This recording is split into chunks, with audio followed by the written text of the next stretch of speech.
Moshi Moshi. Hello? I'm Zeb Ramsbotham, And I'm Annie Ramsbotham. and we're the Rambling Ramsbothams. Our journey might be rambling, but we hope this podcast isn't. You know what today is? A holiday. Yeah, I guess really the holiday was on Sunday. Oh, yeah. But we do observed holidays now, thanks to the Happy Monday system, which I think happened in the 90s, which moved a lot of holidays to Mondays, so you can get 3-day weekends.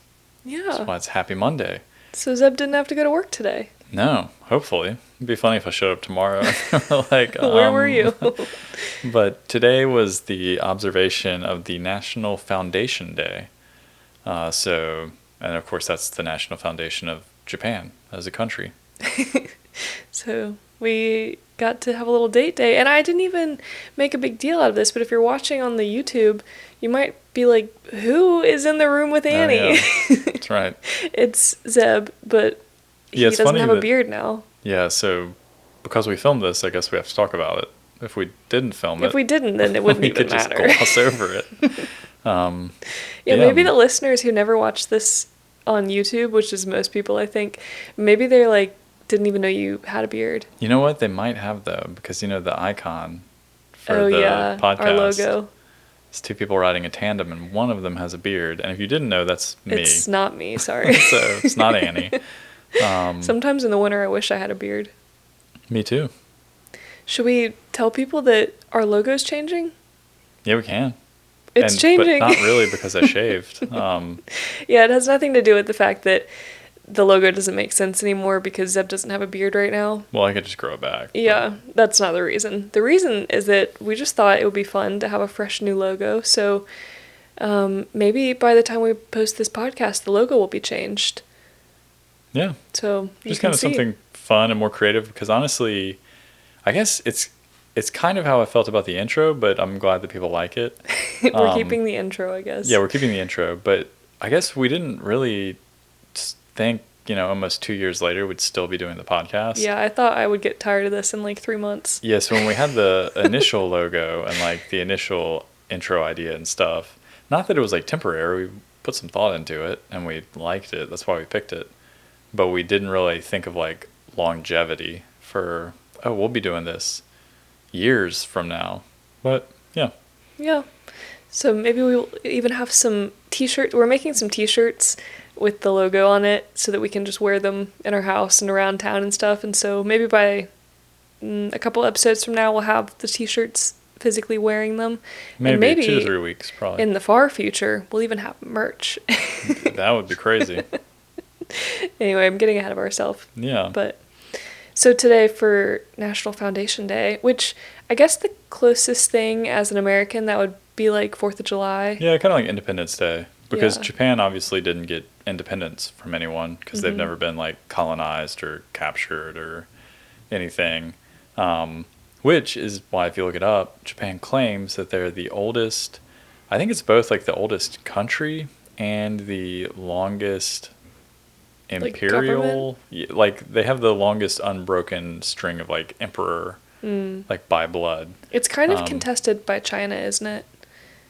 Well, so that's the thing is like technically China's older, but China changed to the People's Republic of China. So they had the communist period, and so that kind of nullified. So like their government switched, and then also they did away with their emperors. So you can still follow the bloodline, I think, but their emperors don't really do anything. But in Japan, of course, they're very proud that it's a very old country. Yeah. And so they celebrate their National Foundation Day, which we However, actually...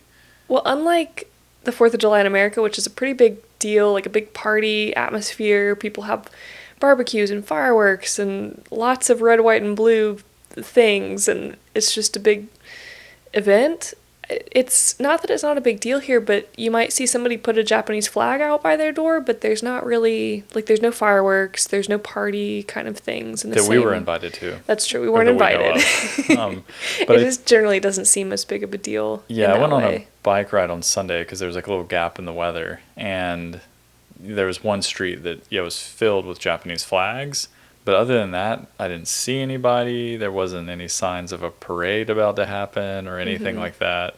Which I wonder, no. I was going to say, are parades uniquely an American thing? No, Other surely countries not. have parades, right? Yeah, that seems like a silly thing to question, but I don't Yeah. know.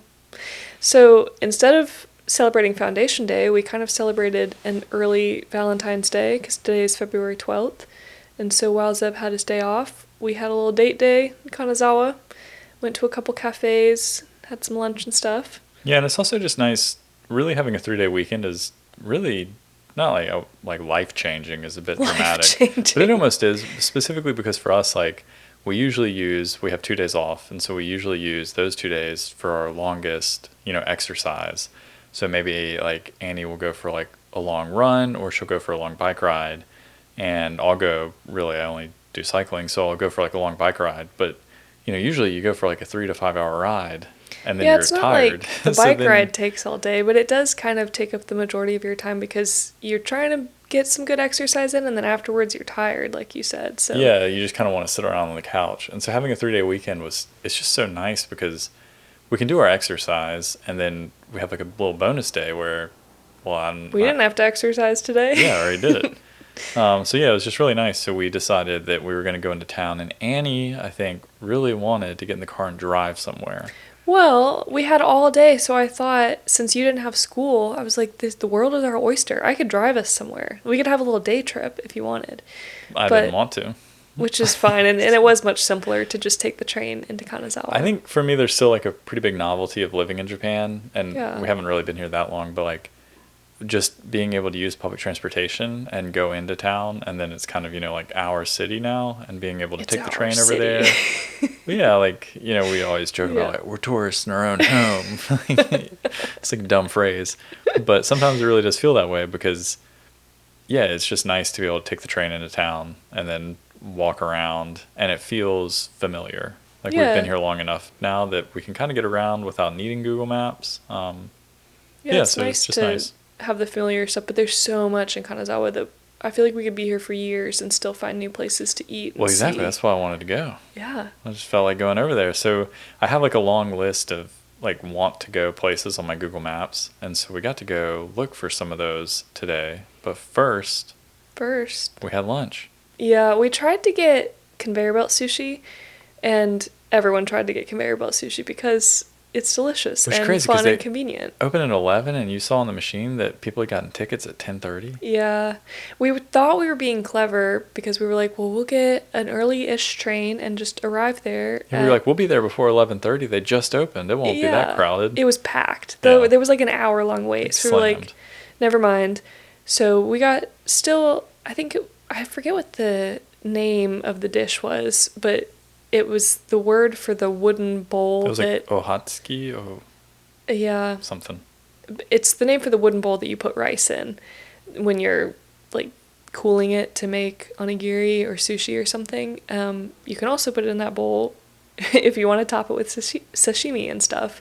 And so that's what we got at a different restaurant. Also very delicious. Yeah, and I've never really noticed that restaurant before, but it was really good. Like, I'm really glad we went there because now I know, that was really good food. I would go there again. And if you visit Kanazawa and you're listening to this and you want something easy and delicious, if you just go to the mall, the Forest Mall right next to the Kanazawa main station, you go up to the second to top floor. The top floor has a movie theater. I think it's the 6th floor. The 6th floor has a ton of restaurants. Right above the Pokemon Center. Yeah, that too.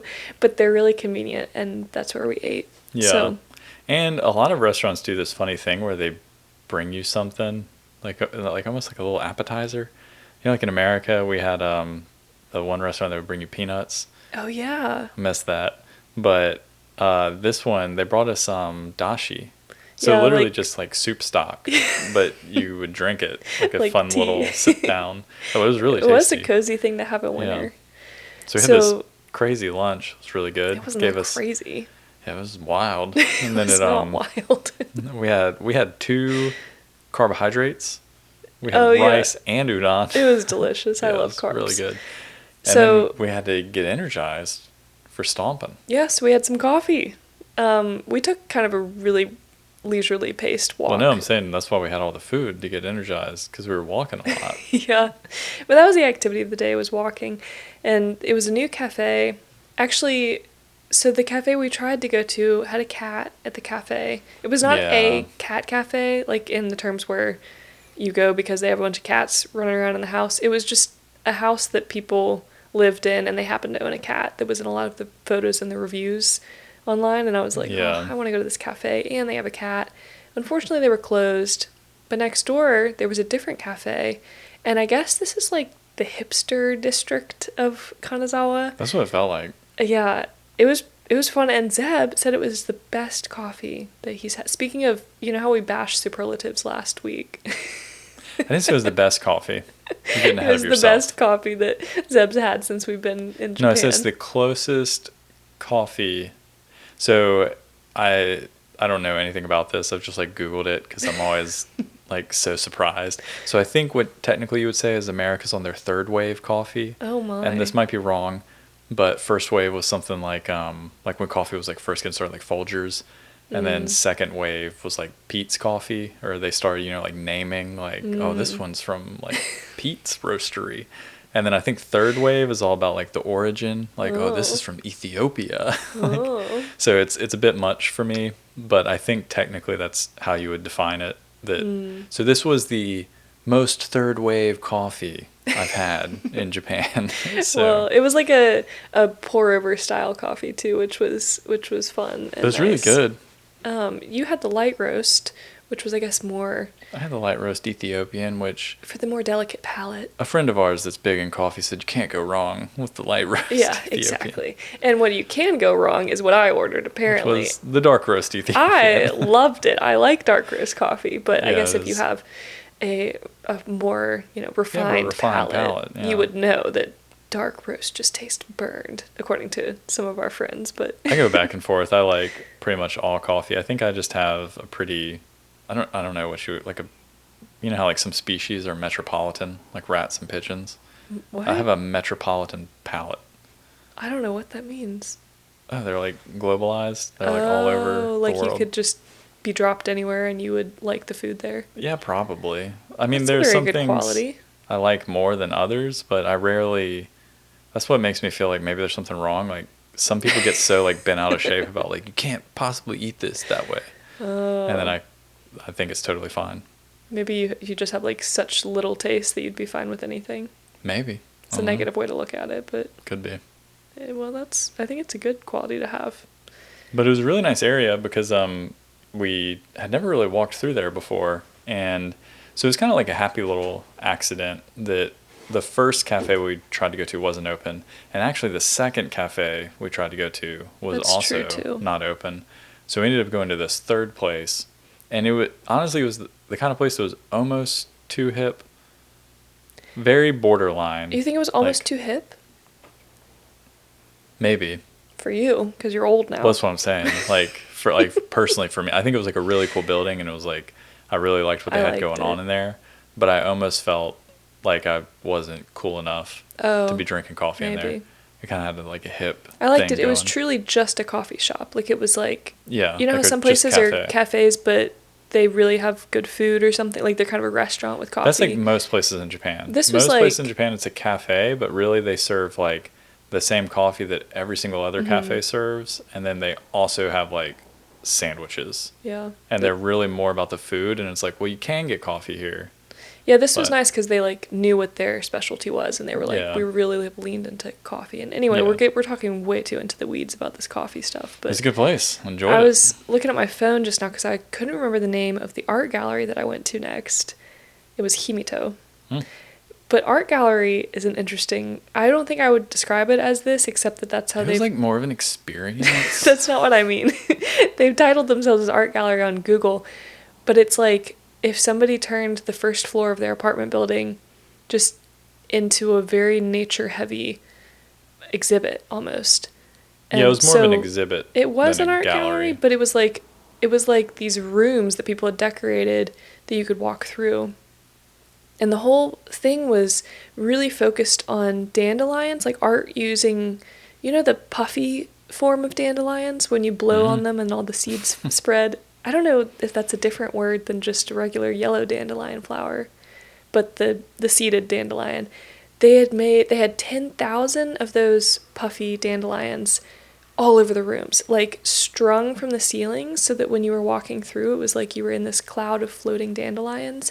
And then they had this dining room table that was covered in such a thick layer of it that it looked like a fluffy cloud. It was so cool. And just interesting, like, who comes up with that and then decides, like, this is what my art exhibit is going to be? I was really into it. Yeah, I waited outside. Yeah, Zeb was like, you have fun, I'll be out here. Well, one, like, you had to pay to go in, which is did. totally fine. Like, I get it. But I also just knew I would pay to go in, and I'd probably enjoy it, but I don't think I would appreciate it to the level of the cost. Which is fair. It was 1,000 yen per person, which is, depending on what you... I mean, that's more expensive than Kenroku-in. That's more expensive than Kanazawa Castle. 3 times the price of Kenroku-in Garden. Yeah. And so it's kind of immediately what I thought in my head was like, well, I could go to Kenroku-in a lot. But price is relative. It was a very interesting, unique experience that I haven't gotten anywhere else. I felt like it was worth it. I understand that you probably wouldn't have enjoyed it as much. The other interesting thing that they liked to make art out of was peels of fruit, like citrus fruit. Or actually any fruit, because she was showing me the way that they had dried this watermelon so much that it was like the size of smaller than a soccer ball, larger than a softball. And it was, I don't know where they came up with this, but they had a hallway full of just faces that had been carved into the leathery skin of skin of an orange, so that they had then shrunk down. You mean a watermelon? No, the watermelon was separate, but everything else was oranges. Okay. We just jumped around there. Yeah, we did. It was just a bunch of fruit skin that was, I would have never thought about making art from that, but yeah, I just really liked how again, somebody picked one thing and they leaned hard into it, and I was like, now they're making money. Yeah. You can do anything with your life you want to, you know? Like dry watermelons. Yeah. Or you can make really good dessert, which is where we went to after the art gallery. Yes. We went over to Nishichaya, which is, I guess Kanazawa is like 3rd tea district, but maybe the least visited tea district. It is the smallest and farthest away. I think Kazuemachi is the smallest, but it just benefits because you're on the way to Higashichaya, so most people walk through Kazuemachi. And as a side note, Nishi means west. Yeah. Higashi is east. So, and then Kazuemachi, I don't know, that's like the something street. Yeah, I don't know why they call it that. But so we walked to Nishichaya to go to this place. It's like mostly known for amanato. Mm-hmm. And you've probably heard of natto before, which is the sticky fermented soybeans, which are actually really good. But amanato is that kind of same thing, but dried. Mm-hmm. So they're kind of like a crunchy bean. But sweet. Yeah, and they're not always like super crunchy. They're kind of like soft, but hard. I don't know how to describe it. If you know natto, very different texture. They have more of a dessert. But we did not get amanato. We got monikas. Yeah, which is, maybe it's not an American thing, because I had not heard of Monica before we came to Japan. But I don't know where it comes from. It's an ice cream sandwich, but instead of it being an ice cream sandwich that I think of in America, where it's like the chocolate breading kind of, and then vanilla ice cream, this kind of ice cream sandwich is like a waffle cone outside almost, or like a puffed wheat. Yeah, almost like those like vanilla wafer type things. Yeah, the kind of cardboard type cones. Yeah, which I think are good. Yeah. And I like just a standard Monica out of the grocery store, the convenience store. Mm-hmm. But this might have been my first artisanal Monica. Yeah. It was really good. Yours had chestnut in it and cream. Yeah, mine was no ice cream. It was all like some kind of chestnut spread and then sweet beans, some cream. Kind of other. There was something else in there, and then there was some kind of like bright red. There was maybe cherry or maybe strawberry. It was and you had a bit of mochi in it. Like a little bit of mochi, and there was a chestnut in there. There's a lot going on. It was good. Mine was simpler. Mine was, so it had the Monica shell, but then on the inside, I did have ice cream, and I had a scoop of sweet bean paste, which is kind of ice cream textured in a way. Mm. So that was, I think the store was called Mame, which is bean. And it was in Nishichaya. Yeah, it was really good. And you got to eat in an old kura or storehouse that had been renovated. So very atmospheric. Yeah. So I had a very nice little date day. It was a good day. Early Valentine's Day. Yeah, it was nice. I would probably do everything that we did again. I would even go back to that. It's hard now because I would go back to that cafe. Mm-hmm. But I do want to try the other two that we tried to go to. Mm-hmm. I know. So Kanazawa has so many good cafes, and so I like to try different ones. But yeah, we're just lucky that it's a city that has such a big cafe culture that you can just keep trying all these different cafes. yeah, and it's funny because I feel like a lot of them are fairly similar in terms of the coffee you can get, but the atmosphere is very different depending on which cafe you go to. You can kind of pick your genre of what you want it to look like. Mm. Yeah, it was really nice, but a cafe is probably one of the best third places. Yeah. So Zeb wanted to talk about the concept of third places. No, you wanted to talk about it. Did I? Yeah. I guess I do want to talk about it. I've You just watched been this YouTube hearing video it. and this lady was talking about third places, Yeah, and then I that think sent it's- you down this rabbit hole about third places in Japan. It's fascinating because I guess I've just been hearing a lot about the idea of third places recently. Also, you were like a sociology major or whatever. I So you did. studied this. One of my majors was sociology, and so I just thought everybody kind of talked about third places. And if you don't know what third places are, it's a concept from this guy called Oldenburg, who in 1989, I guess he's been given the the claim of this term, describing it as a foundation of a community that's neither a home or a workplace. Your home is your first place, your workplace is your second place, but a third place where people can enjoy themselves. And so... Yeah, so I thought it was really interesting because they're particularly places for like leisure. So Wikipedia gives some examples, and these would be... And some of these I think are a little contentious. I don't know if I would exactly agree. But Wikipedia gives the example of churches, cafes, bars, clubs, community centers, public libraries, gyms, bookstores, maker spaces, stoops, parks, theaters, opera houses, among others. Opera houses. I don't know about opera You remember houses. Stoop Kid? Hey Arnold? Yeah. He's always on his stoop. I guess that's a bit of a broad example of a place, though. I'm into stoop. I'm not into opera house. And this is because, if you also go on Wikipedia, I guess, so Oldenburg's the one that came up with the idea, or he at least coined the term and gave a name to this idea. But other scholars have since kind of debated what they are, and they've given 8 qualifiers, which I can run through really fast. So it has to be a neutral ground. There's no obligation to be there. It is a leveler, so it's a level place, and socioeconomic status matters little. Opera house seems like it may be... Yeah, it seems a little highbrow. Yeah. Conversation is the main activity. So That's again, interesting. opera house, if you're there to watch opera, or at the gym, your But main how would activity you- isn't conversation. I think library is a great example of a third place, but I don't go there for conversation. So Yeah, that's where like I don't these know. definitions get a little weird. 4 is accessibility and accommodation. So is Okay. it easy to reach, and are your needs met? And I think needs in terms of like what you went there for, not in terms of like, can you clothe yourself Existential and needs. like bathe and eat. Oh, yeah. 5 is their regulars. So regulars inhabit the third place that helps set the tone and welcome newcomers. 6 is it has a low profile. So it says that third places shouldn't be grand, but they should be cozy. So again, opera house, kind of weird. 7, playful mood. That's a weird one. Yeah, so they said the conversation shouldn't be tense or hostile. Oh, I so you guess that shouldn't be makes in there like sense. debating and like getting like, riled up. It should just be kind of like Like an easygoing atmosphere. yeah, you're having like a good chat. Playful mood's a weird way to phrase that, but Yeah. okay. And 8, it should be a home away from home. So inhabitants get a similar feel to what they experience at home. Okay. And so I think that's where like some of these maybe get a little too specific. Mm-hmm. Like, because I think that some of the places like that they cited as examples of third places obviously don't meet all 8 criteria. Yeah. So maybe it's okay to meet, and again, some of them. Yeah.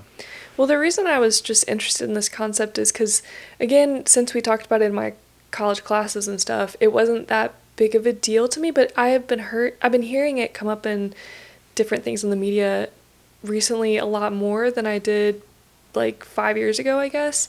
And I don't know why, except that maybe post-COVID people are like wanting more third places because Yeah, I they've think been we're at in a home. third place crisis. Cause I And think also young people, Yeah. like I'm not young, but like just younger than me people who have grown up always on the internet, maybe they don't need a third place that's physical because they have a digital third place, which does and doesn't meet those same needs, you know? Like you feel like you're getting the needs met, but you're not Yeah. going anywhere. I think I've read like some pretty strong arguments that the online like venue is not a good third place. Which, yeah, it's difficult to know or to be able to tell. But it is really interesting, and I think that it probably is more in the news now, or people talk about it more, specifically because of the pandemic, where we were all forced to be at home, and then you weren't able to go to your third place to kind of get this relief. And specifically, this is just for Japan. There are some really interesting studies about third places in Japan, and one specific one was from 2016, but it was really about how to enhance a worker's life, because they were saying, you know, if you look at Tokyo, like employees that live and work in Tokyo, they spend most of their time at work and then they go home. And so they were kind of trying to encourage third places as a way to kind of increase kind of the worker morale. And yeah, like doing something else. Yeah, so that they don't have like burnout and kind of run into these issues. Examples of third places in Japan, do you think? So this one's like, I don't think tricky, because I think that I think the world shares a lot of similar third places. Yeah. Like we've already talked about some like cafes. Of course, there are bars and like restaurants. Libraries. And, yeah, libraries. There are also parks. There are a lot of parks and like gardens, like Kenroku-en could be a third place. But I think that there are some that are very specific to Japan, like bathhouses and tea houses. I think are very specifically Japanese. Well, I mean, maybe China. But also it gets tricky because like Romans had bathhouses. So yeah, at one point, I guess the bathhouse was a Roman third place. Yeah. Just like tea houses are also a Chinese third place. Yeah. But the only things I guess we could say from our experiences, is it Japanese or is it American? Because those are really the only two cultures that we have. Yeah, for us, the things that are unique to Japan because are they're not bathhouses American. and tea houses. Yeah. Yeah. So I guess the bathhouse thing makes me think, because I was thinking about different third places and there is so much overlap, but one that doesn't overlap at all is the bathhouse. And it made me think, I got kind of on a rabbit hole with this, but you know how you can take a bath at home? Like, why would you go to a bathhouse? Except for, I guess... That's why it meets the first criteria of neutral ground, because there's no obligation to be there. Yeah. You should bathe at home. What are you doing here? I guess there's the special onsen water in some places, but for a lot of places, like especially if it's just a Shinto, then you're just there for the atmosphere and I guess the communal vibe.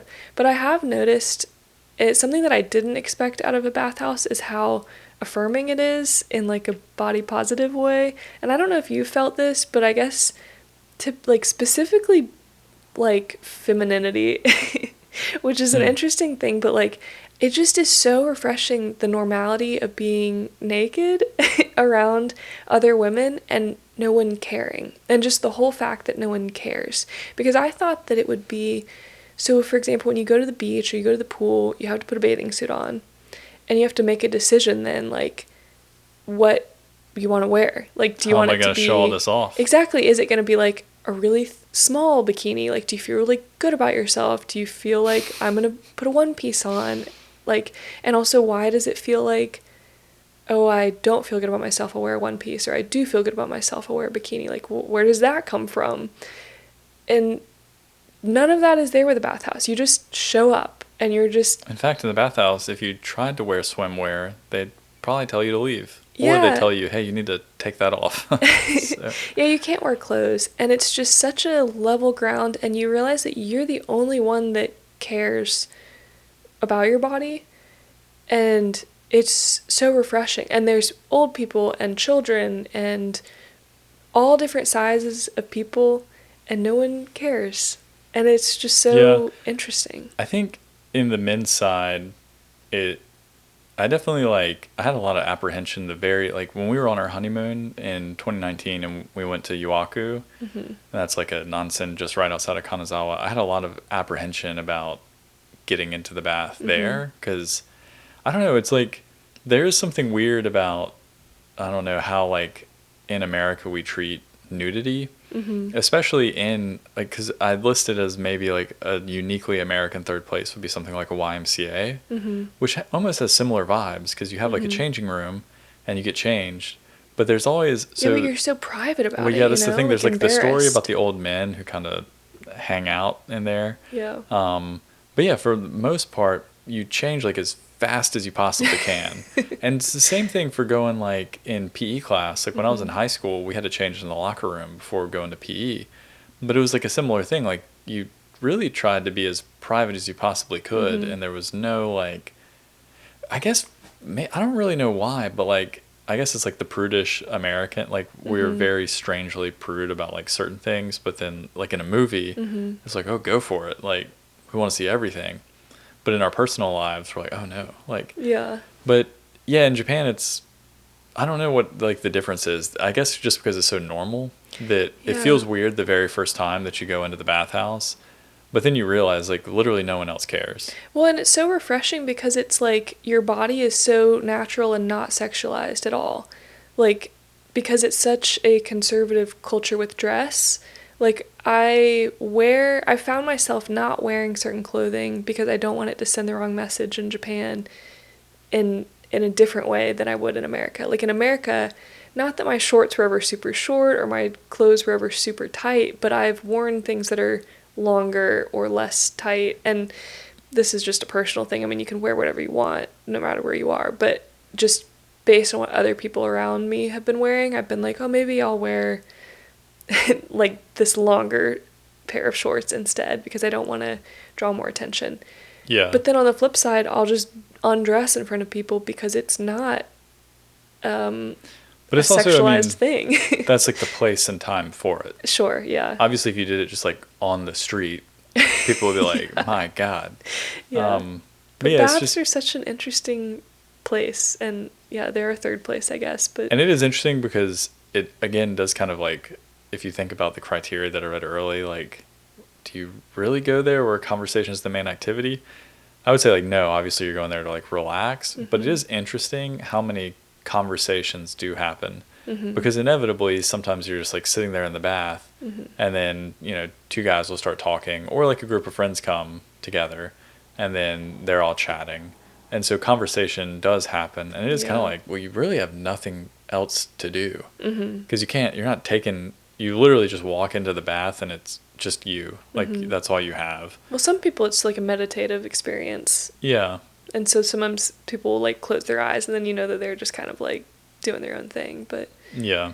maybe third places are where you go somewhere where there is an opportunity for conversation. Like the connection doesn't Well, have you to could happen. be a but- scholar that can get involved in this conversation. Oh.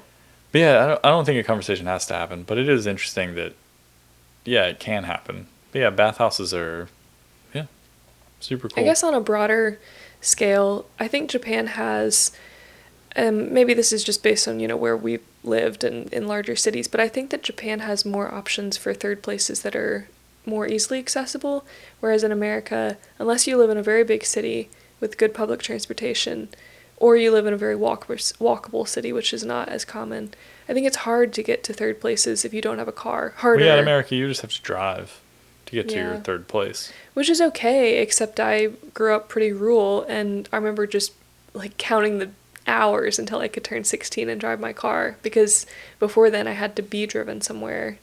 So, yeah, I think it's nice to have so many third places that are walking distance, and also I just really like all the cafes. Yeah. Well, you know how earlier we were talking about Nishichaya being west? Yeah, the cardinal directions. Yeah, the other thing that I wanted to talk about, I actually didn't anticipate it connecting to Nishichaya, but I was talking with some friends about directional words, like cardinal directions, north, south, east, west, and they were saying that to talk about Southeast Asia in Japan, it's Tonan Asia, which is the kanji for east, the kanji for south, and then Asia. Which is interesting because those same two kanji, you pronounce it Nanto.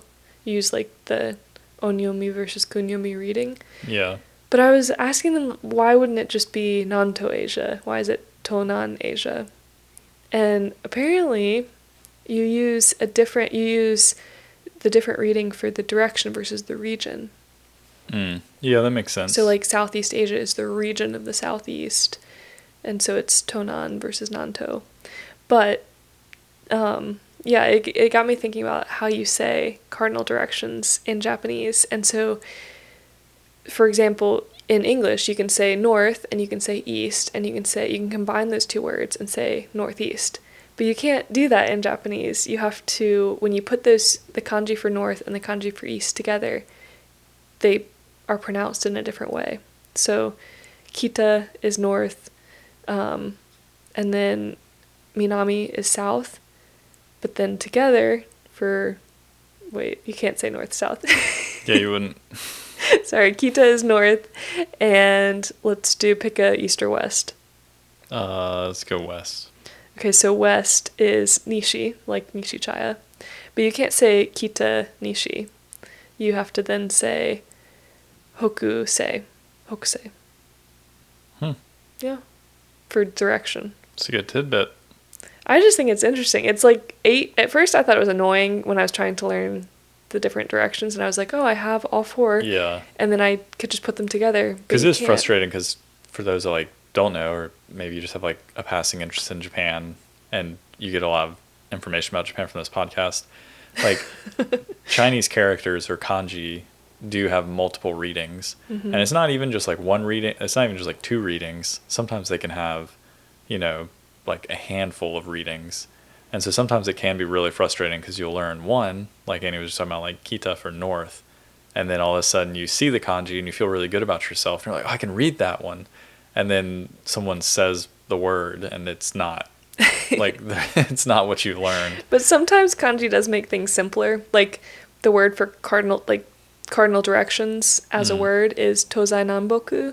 You can ask someone, oh, what are the Tozai Nanboku? And that literally just means east, west, south, north. Like just put together in one word.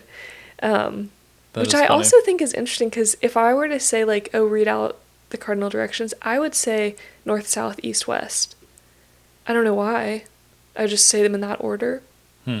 But I guess I would too. This is east, west, south, north. It's the opposite. Yeah, I mean, it's one of those funny things about like living somewhere, even just thinking about like how we say Southeast Asia. But of course, from Japan's perspective, they're like, well, no, that's like East-South Asia. Yeah. Because it's like to our east and our south. I mean, it's the same thing, but just like, I guess it's, what's that phrase, 6 to 1, half dozen to another. Yeah. But it also got me down this rabbit hole about generally how fascinating linguistics and directions are in different languages. So using north, south, east, west to describe directions is known as absolute directional language, because it's an absolute based on Earth's poles, like the magnetic field that doesn't change. But you could also describe direction on intrinsic or geocentric words. And intrinsic, also you could, like intrinsic or egocentric, are based on your relative position. So like left and right. Like to your left, to your right. You could say to your east, to your west, but it wouldn't necessarily be your left and right. But some languages also use geographic, which are based on a landform. So in Hawaiian, and I might not be pronouncing this right, but Makai is seaward and Mauka is mountain word. And so it doesn't really matter if it's left or right or east or north or anything, but it's based on this geographical thing that everyone can see. Yeah, I guess we also do that, but we would just say, oh, it's like towards the mountains. I guess like, so, it's yeah. Towards the coast. But they have a specific word for it. Yeah, we don't really have maybe we have a word for it. I'm sure some like geographer out there is like, there's a word for it in English and it's this, but we don't know it. I would just say, hey man, it's over towards the mountains. Well, I don't think there is a word in English like that. Like mountain word, sea word, maybe. Yeah, maybe. But the most dramatic example of absolute absolute directional language is Gugu Yimithir. is an Aboriginal language that's from Northeast Asia. Australia. Northeast Australia, and they don't have a word for left and right, so they don't use intrinsic directional language at all. They do have a word for your left hand and your right hand, but you can't use it for like that direction. They only use north, south, east, west. And yeah, there were some really interesting studies that I was reading where they also think about time in an east-west way. You know how, maybe you don't, but sometimes when I'm describing a story and I'll talk about time from left to right, like the past, like it starts on the left and then it goes to the right. Well, I mean, I guess I don't necessarily think of it that way, but if you think about like timelines from like school, typically the original event is on the left and goes to the right because we read left to right. Right. Which does make me think, do you think in Japan they do timelines right to left? Oh, Since maybe they in read the past right if they to left? read. Yeah. Well, their books are, you open the back That's cover interesting. Maybe to I'll read ask, right to left. I'll ask my friend which way she would. So the study with these people that were speaking Gugu Yamithir, they had flashcards that had a process laid out on them, like a person peeling a banana and eating the banana. And they were like, can you lay these out on the table in order? And instead of laying them out left to right, they would lay them east to west, but it would change depending on where that person was sitting in the room, which is so interesting. It's like language changes the way that your brain interprets reality. Yeah, which is that really is interesting. Cool. It's like the movie Arrival. Remember that one? Yes, I remember that one because because the circular language. It was the first movie we watched in theaters together when we were dating. It's a good one. Yeah, I remember afterwards I was like, maybe I should like try to, talk to you more because we were on a date, but I was like, that movie just blew my mind and I can't really like converse anymore. Aw. Was a good movie. Yeah, it makes you think.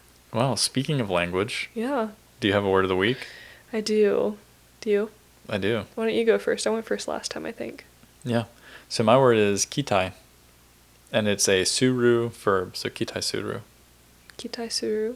Okay. Something to do with time? Yeah, I guess so. What is it? It is an expectation or hope.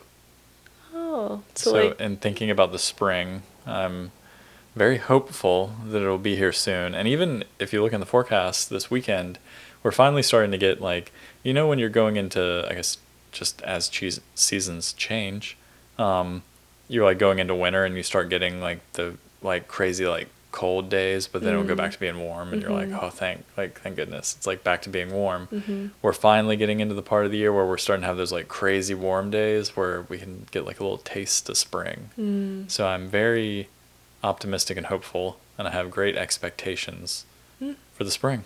It's very nice. I like that one. Yeah, you're welcome. My word is kekko, as in kekko desu is like it's fine or I'm fine, no problem. Or sometimes people even translate as like no thanks. Yeah. Like it's kind of like, yeah, I'm good. I guess kekko itself has a ton of different definitions, like sufficient, satisfactory, enough, fine. But I was being told this word because I was trying to explain, one of my friends was asking me, what do I mean, or what do English speakers mean when they say, oh, it's pretty good, or I'm pretty full, or I'm pretty, when you say pretty but you don't mean beautiful. And I was like, that's a good question. It's a weird English thing, And I was like, it just means kinda, or yeah, I don't know. I was like, it's just a weird filler word for to emphasize what comes next, I guess. Yeah. Like pretty expensive or pretty cool. It's a qualifier. And they were like, oh, it's like kekko desu. And so I didn't know that you could kind of use kekko for in that way. So for example, you could say kekko isogashi, like I'm kind of busy, I'm pretty busy. Okay. Like, it doesn't have to just be like, I'm fine. It could also be a qualifier for the next adjective. That makes sense. Yeah, I guess we use pretty in a way that's kind of like we're trying to set expectations. We're not trying to like, man, that was awesome. Well, yeah, it was pretty cool. Pretty awesome. Yeah. Yeah, it kind of like brings it down just like a notch, like just a little bit. So, a limiter, kind of. Language is cool. Yeah. Too bad you can't learn how to see time in a weird way from learning an alien language. I think you can. I think if I learned like a language that's different enough from the one that I grew up in, I think it would. I think Japanese has made me think differently. Not in like that Change dramatic. that little brain. Not in that dramatic of a way, but it just has opened up. Like, I just didn't realize so many things about linguistics and about. It brings up so many questions about things that I just took for granted. Like. Well, I definitely think it's just like a reflection of the society that you live in. Like even like last podcast, we talked about how age plays a big difference, and it's like very evident in the language because all the different modifiers and add-ons to people's names to show hierarchy, which we don't really have in English. Like we have some words to show hierarchy, but they're not crucial. Yeah, just the fact that you don't need a subject for most things in Japanese. Like English, you have to have a subject in a sentence. Otherwise, you don't know what you're talking about. Object. Yeah. And so when I learned that you don't even need a subject in a lot of Japanese, I was... Yeah, you can just have verb. Shocked, yeah. Anyway, if you have examples of other linguistical things that I should know about that'll blow my mind, please let me know. Or if you're a geographer and you know the proper words for it's towards the mountains or it's towards the ocean, yonder. Let us know. Maybe Appalachian dialect is yonder. Yeah, it's over yonder. Yeah. Anyway, thanks again for listening again this week, and we'll talk to you guys next time. Yeah, thanks. Bye. Bye.